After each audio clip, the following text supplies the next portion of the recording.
Hello friends, welcome to YouTube channel zero to hero. मैं प्रशांत व्यास, जो कि आपको जीके क्वेश्चंस करा रहा था, जो कि काफ़ी इंपॉर्टेंट हैं। उनको ही कंटिन्यू करते हैं। तो मैं आपके लिए स्पेशल कुछ क्वेश्चंस लेके आया हूं, जो कि आपके एसएससी, सीजीएल, सीएचएसएल 10+2 इनके लिए काफ़ी इंपॉर्टेंट होंगे। तो आइए देखते हैं फिर क्वेश्चंस को। तो आपका फर्स्ट क्वेश्चन है, डब्ल्यूटीए का मुख्यालय कहाँ स्थित है। अब ये देखना, ये जो क्वेश्चन है ना, पाँचों के पाँचों, इन क्वेश्चनों में ही क्वेश्चन बनेंगे। देखें किस प्रकार बनेंगे। तो आपका पहला क्वेश्चन है, डब्ल्यूटीओ का मुख्यालय कहाँ स्थित है। अब आपका फर्स्ट क्वेश्चन तो ये हो ही गया डब्ल्यूटीओ का। सेकंड क्वेश्चन ले आओ इसी में कि डब्ल्यूटीओ क्या चीज़ है। डब्ल्यूटीओ है आपकी वर्ल्ड ट्रेड ऑर्गेनाइजेशन, विश्व व्यापार संगठन। तो डब्ल्यूटीओ हो गया आपका। डब्ल्यूटीओ का मुख्यालय कहाँ स्थित है, इसका आंसर है आपका जेनेवा, स्विट्जरलैंड में है। और जो डब्ल्यूटीओ है, इसकी स्थापना 1995 में हुई थी। तो आई होप आपको ये क्वेश्चन अच्छा लगा हो। तो क्वेश्चन हो गया आपका, डब्ल्यूटीओ का मुख्यालय कहाँ स्थित है, जेनेवा, स्विट्जरलैंड। और डब्ल्यूटीओ की स्थापना हुई थी 1995। आपका सेकंड क्वेश्चन है, भारत में राष्ट्रीय आय का आकलन सबसे पहले किसने किया था। पहला क्वेश्चन आपका ये हो गया। इसमें क्वेश्चन निकालिए कि आपकी ये राष्ट्रीय आय ये क्या होती है। मतलब राष्ट्रीय आय मतलब नेशन इनकम ऑफ नेशन।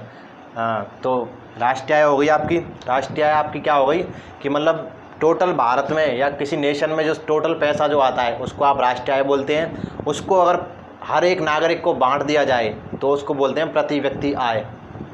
तो ये आपके दो क्वेश्चन और हो गए। अब आपको क्वेश्चन को दोबारा पढ़िए कि भारत में राष्ट्रीय आय का आकलन सबसे पहले किसने किया था। तो इसका आंसर है आपका दादा भाई नौरोजी ने, जिन्होंने इसका सबसे पहले आकलन किया था 1867 में। और उस समय जब इन्होंने इसका राष्ट्रीय आय का आकलन किया तो उस समय जो प्रति व्यक्ति आय थी वो 20 रुपये प्रति व्यक्ति थी। प्रति व्यक्ति आय थी जो 20 रुपये प्रति व्यक्ति थी। हाँ जी, तो आपके सेकंड क्वेश्चन हो गया। थर्ड क्वेश्चन है आपका, मुद्रा आपूर्ति किसके द्वारा नियंत्रित की जाती है। इसमें क्वेश्चन निकालिए ये क्या होता है मुद्रा आपूर्ति। मुद्रा आपूर्ति का मतलब यहाँ पे ये है कि जैसे पीएनबी हुआ, एसबीआई हुआ, जैसे ये बैंक हुआ, इनमें अगर पैसों की कमी होती है या कुछ होती है तो ये सबसे पहले इससे मांगते हैं, भारतीय रिजर्व बैंक, आरबीआई से। आरबीआई को जो है बैंकों का बैंक बोला जाता है, जिसकी स्थापना 1935 में हुई थी। जो है दिल्ली, मतलब इनका मुख्यालय जो है दिल्ली और मुंबई दोनों में है। तो आपका तो मुद्रा आपूर्ति किसके द्वारा नियंत्रित की जाती है, तो आपका आंसर है भारतीय रिजर्व बैंक, आरबीआई। आपके 3 क्वेश्चन हो गए। आई होप आपको ये 3 क्वेश्चन अच्छे लगे हों, बिल्कुल तरीके से समझाया जा रहा है। चौथा क्वेश्चन है आपका, भारत में सबसे ऊंचा जलप्रपात। अब इसमें क्वेश्चन निकालिए कि ये जलप्रपात क्या होता है। जलप्रपात होता है आपके पहाड़ों और जो ऊंची चट्टान होती है उनसे गिरने वाली नदी या नालों को जलप्रपात बोला जाता है। अगर ये छोटी धारा के रूप में हो तो इनको छोटा जलप्रपात या मतलब जलप्रपात बोलते हैं। अगर ये बड़े हों मतलब जैसे बड़ी धारा गिरे किसी चट्टान से तो उसके महाजलप्रपात बोलते हैं। तो भारत में सबसे ऊंचा जलप्रपात कौन सा है, तो इसका आंसर है आपका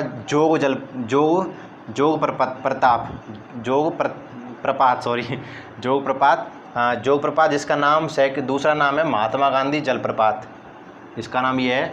और जो कि 293 मीटर हाइट है इसकी, और आपका ये कर्नाटक में स्थित है। तो आपका चौथा क्वेश्चन भी हो गया कि भारत में सबसे ऊंचा जलप्रपात कौन सा है, जोग प्रपात, महात्मा गांधी जलप्रपात, जिसका दूसरा नाम है। 293 में आपकी हाइट हो गई उसकी, और कर्नाटक में ये स्थित है। आपका पांचवा क्वेश्चन है आपका, जूट उत्पादन में सबसे प्रचुर देश कौन सा है। प्रचुर का मतलब होता है ऐसा देश ऐसा प्रदेश जिसमें सबसे ज़्यादा जूट उत्पादन होता है। तो आपका इसका आंसर है पश्चिम बंगाल। पश्चिम बंगाल वो है जिसमें सबसे ज़्यादा जूट का उत्पादन होता है। इससे कम बिहार में होता है, इससे कम असम में होता है, इससे कम उड़ीसा में होता है। ये क्या एक सीरीज है कि घटते हुए क्रम में जूट उत्पादन प्रदेश। ये मैंने आपको जो 5 क्वेश्चन कराए इनको एक बार और रिपीट कर लेते हैं कि डब्ल्यूटीओ का मुख्यालय कहाँ स्थित है। इसका आंसर आपका जेनेवा, स्विट्जरलैंड। और 1995 जो डब्ल्यूटीओ की स्थापना हुई थी 1995 में। सेकंड क्वेश्चन आपका, भारत में राष्ट्रीय आय का आकलन सबसे पहले किसने किया था। दादा भाई नौरोजी ने किया था। 1867-68 में इन्होंने किया था। उस समय जो प्रति व्यक्ति आय थी वो 20 रुपये प्रति व्यक्ति थी। थर्ड क्वेश्चन है आपका, मुद्रा आपूर्ति किसके द्वारा नियंत्रित की जाती है, तो आपका इसका आंसर है भारतीय रिजर्व बैंक। भारतीय रिजर्व बैंक, इसकी स्थापना 1935 में हुई थी, और इसका जो मुख्यालय है वो दिल्ली और मुंबई दोनों में है। चौथा क्वेश्चन है आपका, भारत में सबसे ऊंचा जलप्रपात कौन सा है, तो इसका आंसर है आपका जोग प्रपात, जिसको महात्मा गांधी जलप्रपात भी बोलते हैं। इसकी हाइट जो 293 मीटर है और ये जो है कर्नाटक में स्थित है। और जूट उत्पादन में सबसे प्रचुर प्रदेश कौन सा है? जूट प्रचुर का मतलब हो गया आपका कि सबसे ज़्यादा जूट उत्पादन किस प्रदेश में होता है? तो आपका पश्चिम बंगाल है इसका आंसर। इससे कम बिहार में होता है, इससे कम असम में होता है, इससे कम उड़ीसा में होता है। हाँ तो कंटिन्यू करते हैं क्वेश्चंस को, जो कि ये क्वेश्चन जो हैं जो आपके एसएससी 10+2 CGL CHSL इन 10+2 काफ़ी इंपॉर्टेंट हैं। इनको आप तरीके से पढ़ना और रिपीट कर करके मैं आपको बता रहा हूँ कि पॉइंट को समझाऊंगा। तो आपका 6th क्वेश्चन है, पहली बार परमाणु बम कहाँ फेंका गया था? तो पहली बार परमाणु बम जो अमेरिका के द्वारा हिरोशिमा जापान में फेंका गया था, जो कि 6 अगस्त 1945 कब फेंका गया था? जब हमारा वर्ल्ड वॉर सेकेंड विश्व युद्ध द्वितीय चल रहा था, जिसका नाम था लिटिल बॉय। अब एक तो फेंक दिया भाई साहब, हमारे अमेरिका भाई साहब जो हैं उनको चैन नहीं था, तो और लो। तो और क्या हुआ फिर? आफ्टर 3 डेज 3 दिनों के बाद ही उन्होंने नागासाकी, जो कि जापान में ही है, नागासाकी पे फैटमैन नाम से एक और परमाणु बम गिरा दिया, जिससे जो जापान है वो काफ़ी तहस नहस हो चुका था। अब तो काफ़ी डेवलप हो चुका है। हाँ जी, तो आपका क्वेश्चन था कि पहली बार परमाणु बम कहाँ फेंका गया था? जो हिरोशिमा में फेंका गया था। जापान हिरोशिमा जापान में फेंका गया था 6 अगस्त 1945 में, जब वर्ल्ड वॉर सेकेंड चल रहा था, जिसका नाम था लिटिल बॉय। और फिर 3 दिनों के बाद नागासाकी जापान में फैटमैन नाम से दूसरा परमाणु बम डाला था। तो आपका अगला क्वेश्चन है 7वां कि ओजोन परत कहाँ पाई जाती है? क्वेश्चन बनाओ इसमें कि ओजोन परत क्या है। ओजोन परत जो है ऑक्सीजन की 3 परमाणु से मिलकर बनी होती है, जिसको ओजोन गैस बोलते हैं। O3 जिसका सांकेतिक चिन्ह है, और ये जो है गंधयुक्त गैस है जिसका रंग नीला होता है। ये कहाँ पाई जाती है? आपके समताप मंडल में। आपका जो समताप मंडल है वो 10 किलोमीटर से 50 किलोमीटर की दूरी पर है पृथ्वी से। तो आपका 8वां क्वेश्चन है, इसमें और देखते हैं ओजोन परत। ये जो ओजोन परत है ये थोड़ा साइंस में घुस लेते हैं, देखते हैं साइंस के बारे में और थोड़ा कि O3 ओजोन परत जो है ये हमारे लिए कैसे लाभदायक है। जो सूर्य से जो परावैंगनिक किरणें आती हैं वो हमारे जो अगर हमारे मनुष्य के अगर इसमें स्किन पर अगर गिर जाए तो आपको स्किन कैंसर हो सकता है।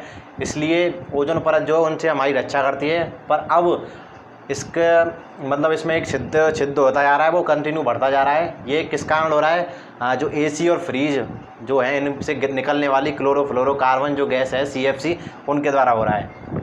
तो ये क्वेश्चन आपका हो गया।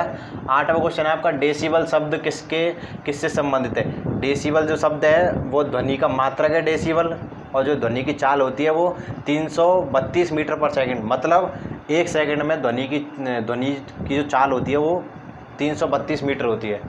ध्वनि मतलब एक प्रकार बोलते हैं ना रफ्तार या वो। तो ये हो गया आपका। 9वां क्वेश्चन है आपका शांत घाटी किस राज्य में स्थित है? Silent valley. तो ये एक राष्ट्रीय उद्यान भी है, साइलेंट वैली राष्ट्रीय उद्यान नेशनल पार्क। और ये जो है केरल के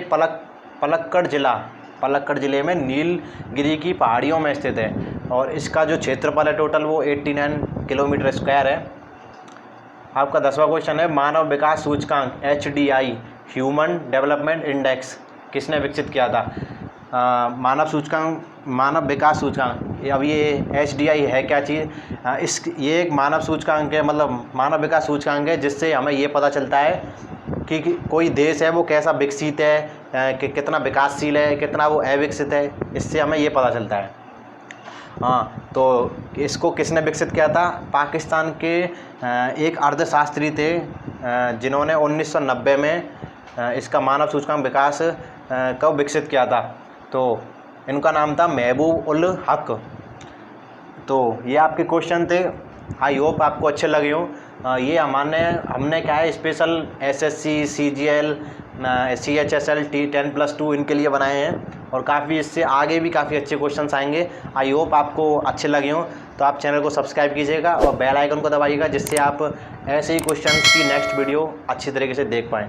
थैंक यू, धन्यवाद, जय हिंद, जय भारत।